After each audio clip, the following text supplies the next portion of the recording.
আসসালামু আলাইকুম ওয়া রাহমাতুল্লাহি ওয়া বারাকাতুহু। সম্মানিত দর্শক ভাই এবং বোনেরা, আমি মুফতি মোহাম্মদ জহিরুল ইসলাম আপনাদের সামনে আজকে নিয়ে এসেছি। স্বপ্নে যদি আমরা কেউ ল্যাংড়া মহিলা বা ল্যাংড়া পুরুষ বা ল্যাংড়া মানুষ দেখতে পাই, তাহলে এর কি ব্যাখ্যা হবে? এই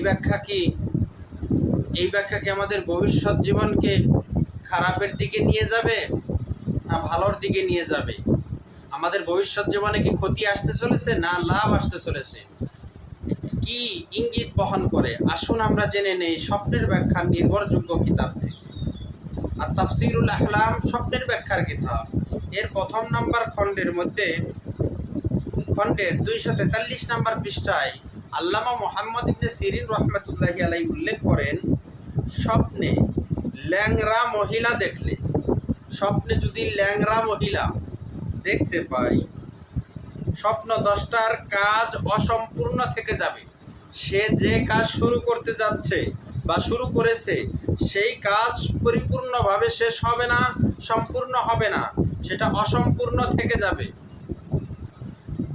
আর যদি কোনো মহিলা ল্যাংড়া পুরুষ দেখলো, কোনো মহিলা দেখলো একজন ল্যাংড়া পুরুষ স্বপ্নের মধ্যে, তবুও ওই মহিলার যে কাজ সে করবে বা করতেছে, ওই কাজ অসম্পূর্ণ থেকে যাবে, সেটা পূর্ণ হবে না, অসম্পূর্ণই থেকে যাবে।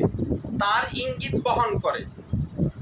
বৃদ্ধ ল্যাংড়া দেখা, কোনো বৃদ্ধ পুরুষকে যদি ল্যাংড়া দেখতে পায় স্বপ্নে, তাহলে ত্রুটিপূর্ণ ভাগ্য বা বন্ধুর অর্থ গ্রহণ করে।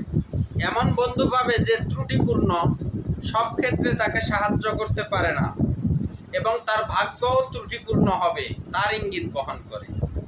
এক পায়ে হাঁটতে দেখলে, স্বপ্নে দেখলো সে এক পায়ে হাঁটতেছে, তাহলে বুঝতে হবে সে তার অর্ধেক সম্পদ নষ্ট করে ফেলবে, একেবারে নষ্ট করে ফেলবে, আর অর্ধেক সম্পদ সে কাজে লাগাবে। এর মানে হলো অর্ধেক সম্পদ সে এমনভাবে নষ্ট করবে যা তার কোনো কাজেই আসবে না, আর বাকি অর্ধেক সম্পদ সে কাজে লাগাবে। এজন্য ল্যাংড়া বা এই ধরনের স্বপ্ন দেখলে আমরা সবসময় আল্লাহর কাছে আশ্রয় প্রার্থনা করব। নিশ্চয়ই আল্লাহ তাআলা উত্তম আশ্রয়দাতা।